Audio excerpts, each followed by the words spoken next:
Well, it's that time of the month. It is time for the monthly Blu Ray Haul, and this is for the month of September. I got quite a bit in September, so let's get started. Right off the bat from Criterion Collection, All of Us Strangers. I could actually review this for the Halloween Spooktacular. I'm not really going to because I didn't really like it. This was a blind buy. It was okay. I didn't really understand the hype for this. I thought it was a really boring drama, but it had a really cool interesting element to it with the ghost story. I don't know. It just felt really drawn out. It didn't feel like there was a lot of forward moving progression in that movie. It was okay. Bad Boys, Ride or Die. This is a fun one. I didn't like it as much on rewatch.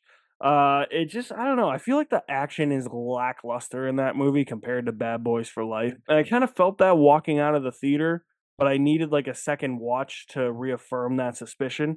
And I finally got that second watch and it reaffirmed that suspicion for me. So I think Bad Boys Ride or Die is solid, but it's not that great, honestly. Like, I don't think the Bad Boys movies are that great anyways, but I don't know. I might get crucified for saying that. Here's one that I blind bought. I saw it at Target. I was like, oh yeah, I think I heard of that. The First Slam Dunk. Really great anime. Really original sports drama. Loved every second of that. That was a really fantastic movie. This one, Horizon, American Saga Chapter 1. This was a blind buy too.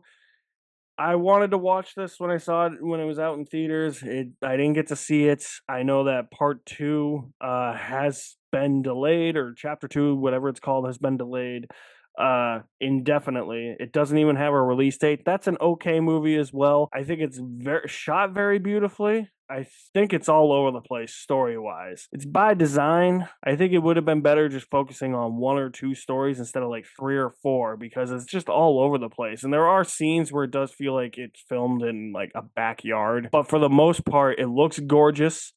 The action when it happens is great. Kevin Costner shows up an hour into the movie and he's like the main character. It's a weird one, but like the Western genre is dying and it's already dead because nobody goes to see Westerns, but it's a solid Western. It's nothing special. This is a really good one. Inside Out 2. Recently rewatched this because I showed my mom the first one a while ago, and then we watched this.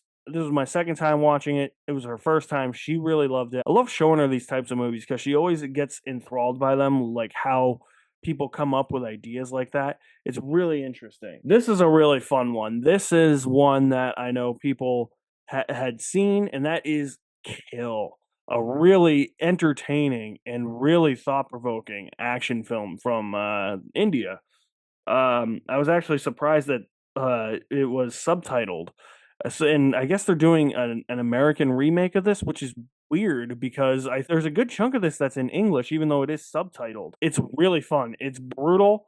It feels like John Wick on a train. John Wick may have been his match there. Here's one that I really love, and I rewatched it on the first day of October because I was like, yeah, I did a little bit of lighter horror movies. I'm ready for a more intense one on the first day of October. Long Legs. Love it. Such a well-written movie. I don't know how people think this is like bad. I think they were expecting it to be like super duper scary, and it was never going to be. It's supposed to be a psychological thriller, and that's exactly what it is, with horror elements like the satanic cult thing mixed in. And finally, on Blu-ray, Scooby-Doo and the Witch's Ghost and Scooby-Doo and the Alien Invaders from Warner Archive. And I'm so happy to finally own these. I need to get Zombie Island and Cyber Chase because I have waited years for these to come out. I kept searching high and low on websites to see when these were coming out, to see if Witch's Ghost had ever gotten released on Blu-ray, to see if Alien Invaders ever got released on Blu-ray. I would prefer if they were separate, but they're together, and that's fine. I at least have a copy. Now for some collection. This is going to sound redundant since I had Bad Boys Ride or Die earlier in the collection, but the Bad Boys 4 movie collection. You got to have them all together. That's just me. I'm a weirdo like that. This is Bad Boys 2, Bad Boys for Life, and Bad Boys Ride or Die. So, up next, I have actually updated my Mad Max collection because I got to have them all together instead of separate. The Mad Max 5-film collection. This thing is huge. It's massive.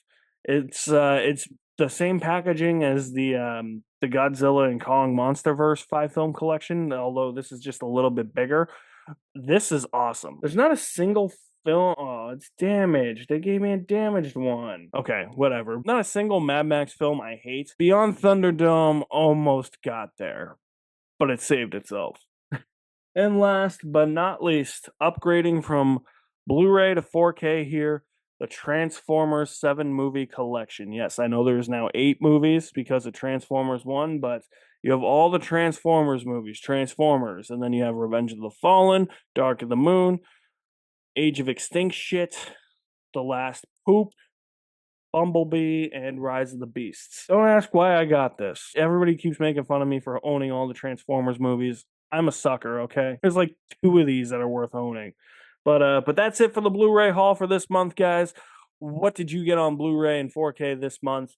Let me know in the comment section below. I'll leave my link to my website in the description below as well. You guys are the best. Thank you for watching. My name is Alex Madden, and I'll see you at the movies somewhere.